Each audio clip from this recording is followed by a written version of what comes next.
Hello and welcome to the I'll start again. Cheap sheets. I was about to say sheet. You better not leave that in. Hello and welcome to the Cheap Seats, and this is our Fastlane 2023 predictions. I am your current Cheap Seats predictions champion. This is going to be on the line today. I am joined by Ryu, Yes. and we are going to start off with the six-man tag team match between the LWO versus Bobby Lashley and the Street Profits. Who are hmm you going for in this one and why? I'm going for Lashley and the Street Profits. They need to make as much heat as they can right now, I think. LWO kind of have that faction that's fracturing gimmick going on, so yeah, I'm going with Lashley and the Street Profits. Yeah, I am 100% in agreement with you. I think that Street Profits, Bobby Lashley are brand new. LWO, as you say, are splitting up. There is possible two debuts happening on this show, and I think this could be one of the matches we get a debut because I could really see Jade Cargill fitting in with Bobby Lashley and the Street Profits. I'm Okay. just saying, if Zelina Vega does something on the outside, all of a sudden Jade comes down and just slams Selena through a table or something on the outside. But yeah, I think this is the easiest match on the card to predict. It's going to Yeah. be the heels are going to pick up a win Yeah. early on. Yeah, Uh, definitely.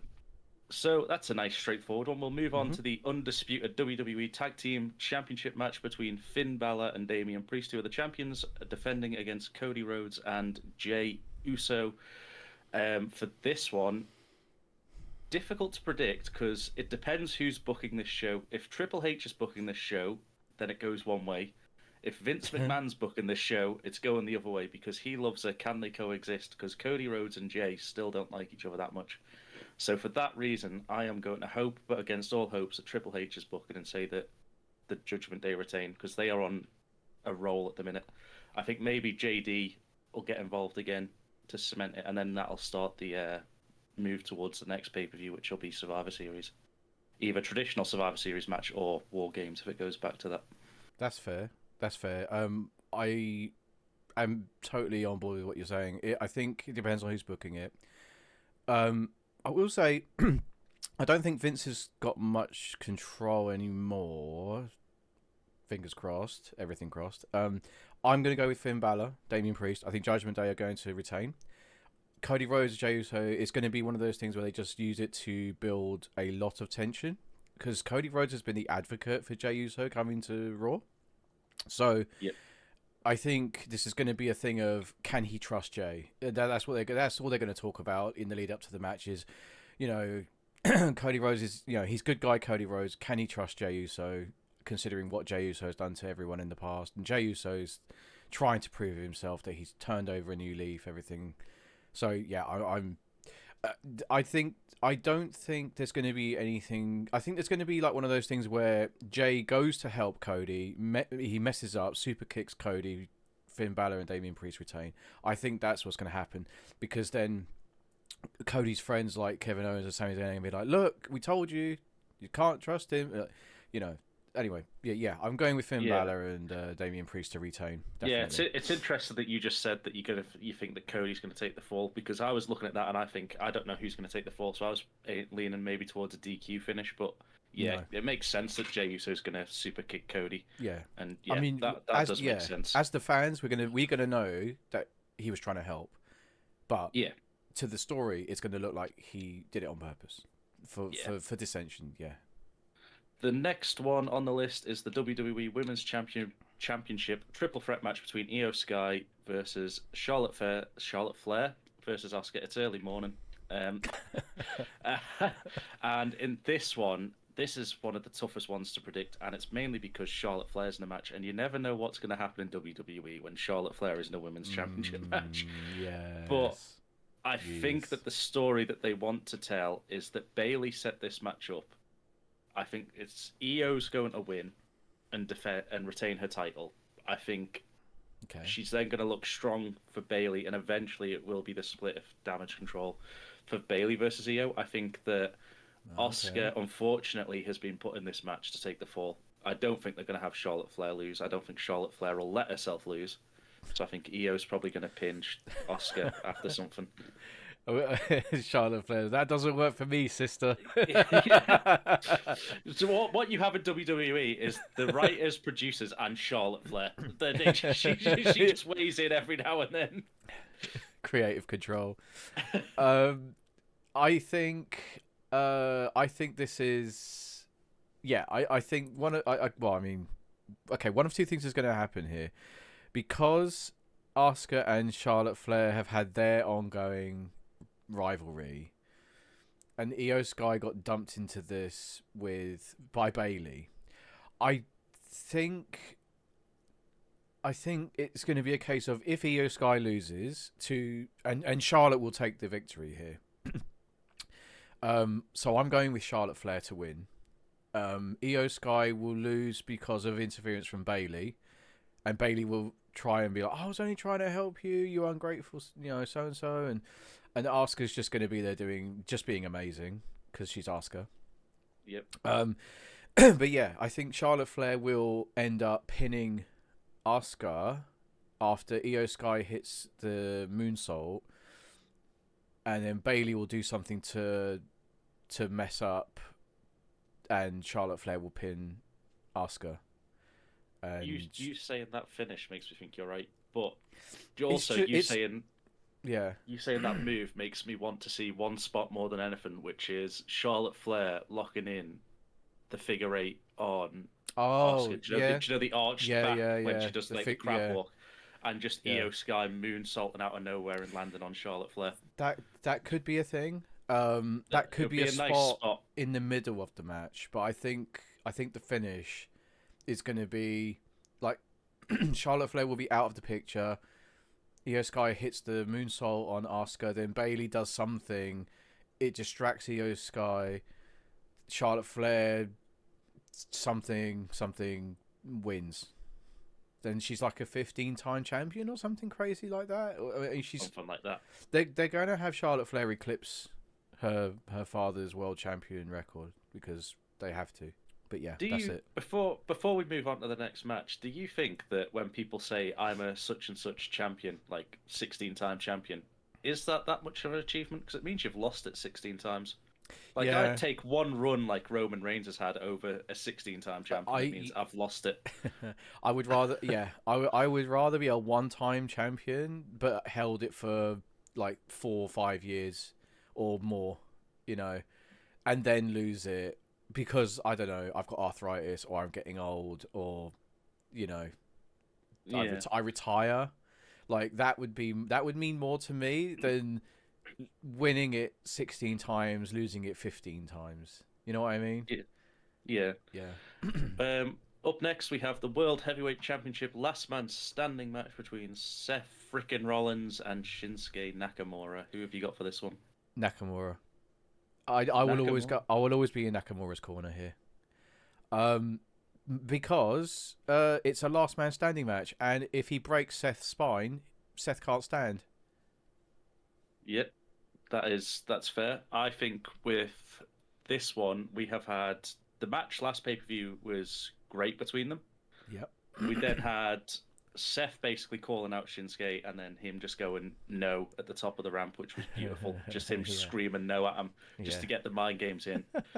Last Monday, we had Nakamura basically just chair shot, Kinshasa to the back, leave Seth on the floor and count to 10, which means after all this time, we are finally going to see Seth Rollins retain.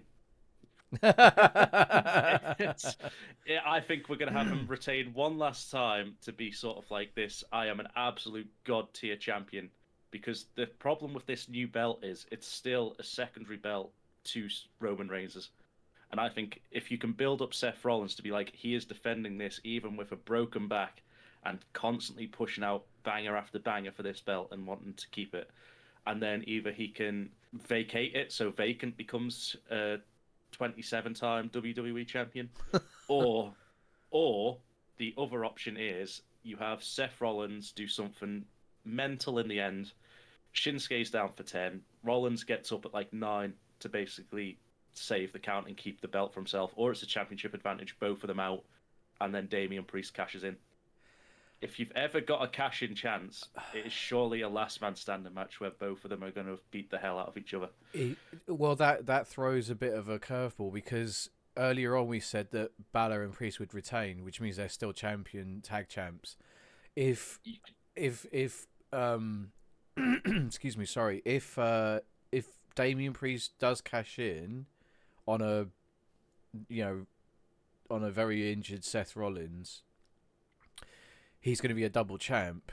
He could then perhaps give he could. I don't know if you can do that, but you could give the tag belt to JD, and then him Yeah, and Finn could be a tag team within the Judgment Day, and Priest would be the World Heavyweight Championship. But then that creates the sort of Finn Balor jealousy deal with Damian Priest. Because at the moment, they're both tag champs. It's even.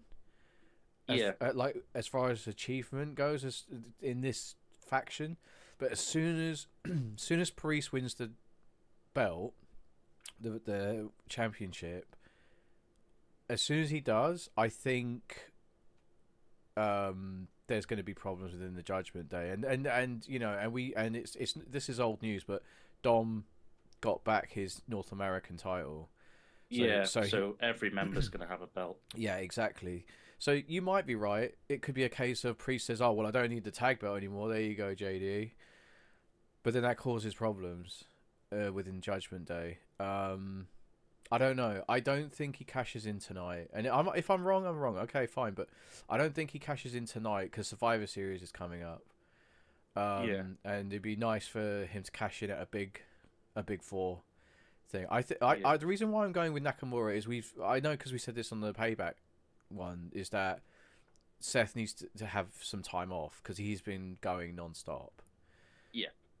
He definitely does. I think And that's why I was going for Seth for this one because, like you say, the next big pay-per-view is Survivor Series, and I yeah, could see him dropping it at a big because Survivor Series is part of the Big Four. Well, it may as well be, yeah. especially if they get War Games in or Big Five But but we'd like Rollins to be ready for the Rumble, so he could take this time off now between now in January. and January to recover, and then he could come back at the Rumble. He could be like a surprise entrant in the Rumble, perhaps. Yeah, And also, it feels like Nakamura. It feels like this is like Nakamura's last push, like his yeah, last because he's been pretty irrelevant for a very long time. Yeah, he's been IC champion and King Nakamura because he stole the crown and stuff, which I loved. Um, but he hasn't really done anything of note, and he's sort of getting close to finishing up. I think. yeah. Maybe finishing up in WWE for sure. Maybe he might go back to Japan. I don't know, but yeah, I think Nakamura gets it here so that he can say that he was world champion in WWE because he hasn't actually held the championship yet. No, I don't. Or has No, because no, I don't think he yes, won has the he? Rumble. He had the match with AJ at Mania, and then it Yeah, resulted which in was just they a decided to put each other in the bollocks yeah, uh, it was a low blow competition, and for weeks and weeks. that was so shit. And then he had the Uh, thing with Jinder, where Jinder was just like a racist, and yeah, and he didn't win it then either. So this could be Nakamura's. Even if Nakamura beats Rollins, it doesn't stop Damian Priest from cashing in straight no, away. yeah, But yeah. you know, so he could The be champ only for 5 minutes. yeah, the last thing I'll say on this before we move on is the Yep. only reason that I've picked Seth is because if you look at every other champion at the minute, it's such a heel dominated champion. Like you've got Io Sky, Damage Controller heels, Gunter heel. The only other babyface that you've got, I think, is Ray. I think because you've got Finn and Balor Yeah. as tag. They're all heels, and Well, I know that it's good to have a heel champion and a babyface pushing to get it, but yeah. it, That's why Undertaker never held the belt too long yeah, because it was more interesting watching him chase the title than it was having him with it. yeah. But like we've predicted, well, I've said that I think Charlotte Flair is going to retain. Sorry, is going to win her match, so that'll be a face champion. I Are say you that classing because, Charlotte as a face? I mean, she's kind of. It feels like they're trying to present her like a face, but no one's buying it. That's all. That's what that feels like. Yeah, They're trying to present her as a face, but no one's buying it because it's Charlotte Flair. Anyway, I think we should move on. Moving on. It's the final match, but I think this will be the one that probably kicks off the show. It is John Cena and LA Knight versus Jimmy and Solo Sikoa, and I think I'm going to have. It's either going to be this or Bobby Lashley and the Street Profits that open the show, I'd say. And I think that if it's this one, I think you want that big babyface win. Either way, I'm going for John Cena and LA Knight to win this one. I think that LA Knight is finally looking like he's getting the push. I think this is the match where Jimmy does something to cost Solo. Yeah. Solo either spike Jimmy again, or it means that in 2 weeks' time, or whenever it is that Roman's going to decide to show up again, that he's going to be pissed off with Jimmy. Because last week he stole the microphone off Paul Heyman and started cutting his own promo in the middle of the Bloodline thing. It's like he's trying to take over the Bloodline while Roman's not there. Yep. And I think that that's the story they're going to tell now, that Jimmy is still not fully welcome back. Yeah. And I think that LA Knight will probably get the pin, and then there'll be a hands held high if John Cena sort of passing the torch on to LA Knight. This definitely feels like a torch passing match. Of some description. Yeah, the only other thing before I pass over to you is this is the other match where I think someone may debut, and it's because on NXT 2.0, The Rock's daughter had said her goodbye. I can't remember her name. For the life of me, I cannot remember her name. But could she join the Bloodline as a female member? Maybe. But I don't know how she would be getting involved in a men's tag match unless it's some sort of distraction. But that's the only other one I can think of. It's either her or Jade Cargill, I think. Because after what happened on AEW with Adam Copeland, that everyone is definitely calling him, and they're not calling him Edge because it's across a different brand. I think that WWE are desperate to get someone big to sort of get a pop in at this show. Okay. I think Cena and LA Knight go over here because they have to. LA Knight can't take a loss in this run he has at the moment. We don't know how long Cena's back for. It's nice that he's back. I don't think a lot of people have actually realised that he's on a... I don't want to say full-time because it's not technically full-time, but it feels like he's on a full-time run. Cena is actually back. People were like, oh yeah, it was nice to see him at Money in the Bank. And then they were like, oh, it was nice to see him at... People are starting to be like, wait a minute, Cena's back a lot. Like he's doing a lot of stuff, and he's openly said like that he doesn't know how long he's got left as to be active on the roster. So I think he's taking this opportunity to just do as much as he can, to put everyone else over. So if LA Knight and Cena lose here, it'll be Cena taking the pin. If they win, it'll be LA Knight getting the victory. But I think Jimmy is gonna, because he's got this wild, like, this really weird character thing where he thinks he's the tribal chief, or he's trying to take over while Roman's not there. I think we're gonna see something happen. Jimmy costs.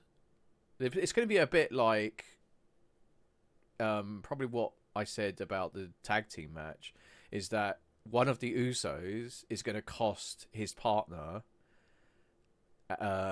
and LA Knight blunt force trauma to Solo and wins. Because don't forget, Solo's the one that everyone's still waiting to break away and be his own thing. But yeah, I think Jimmy's going to mess up. He's going to cost the match. Solo's going to spike him after the match when Cena and LA Knight have gone up the ramp. They're going to be left in the ring. Solo just loses his, just absolutely, bless you, goes mad. Thank you. I muted it so it didn't cut you off. That's okay. He's going to spike Jimmy probably more than once. He's going to spike him, pick him up, spike him again. And he might say something like, you're not the tribal chief. I'm the tribal chief. Like, he's going to throw another spanner in the works so that when Roman comes back, he's got a whole big mess to fix. Yeah. Do you think if Solo keeps spiking Jimmy over and over again, Jay makes the save, or do you think they're actually done with each other? Because the Oh story was sort of like they man. were going to have a fight, and then they've just gone, all right, Jay's gone to a different brand now, so we're never getting Okay, that. so here's what. Okay, okay, I'm gonna get my crystal ball out, only because I'm attending a WWE event later this month. Okay, and I've seen some of the card, or at least not the card, but I've seen some of the people who will be there, and I don't mind telling you, but both Usos are gonna be there, but none of the Nice. other bloodline. Now, what you said there was very, very interesting. Do we see Solo just start piling on Jimmy, like proper messing him up, and then Jay comes down for the save, but he doesn't align immediately with his brother. He just stops Solo from hurting him anymore, and he's like, and then he leaves him, like he just once he knows that it's done, he walks away. It just leaves him in the ring, and Jimmy's sort of now sort of questioning himself and did I do the right thing? And so they can stay on separate brands, but the fact that they're both going to be at the event I'm going to in October kind of makes me think we're going to see them get back together, even if it's just temporary. It might be that it's just a house show and they're both coming over and it is just what it is. It doesn't count, like it's like an alternate reality. It's not actually what's happening, but that's how I see it anyway. So you might be right. But I think, okay, overall prediction: Cena, Knight have to win. If they don't, Cena will take the loss. Knight will take the win if he does. And yeah, and Cena will raise Knight's hand and be like, "This is the next big thing," Yeah. Yeah. Right, well, that is it. That is our predictions for this year's Fastlane. I am loving these new WWE premium live events, by the way, with only like 5, 6 matches on. Makes predictions a lot easier, but also they're just better shows. It's better quality now. It's quality over quantity. Yeah. But that is it. This title is on the line, the Cheap Seats trophy. It is Look at delicate. it. It's such a cheap seat. Look at it. It's very cheap because it falls apart. It literally breaks. It's Oh no. Yeah, no, we will be back with GM mode in a few weeks' time as well. That'll be starting up, and there'll be a lot more on the channel, so stay tuned. Leave a like, subscribe if you are new. And until next time, bye, everyone, from me. And bye from me.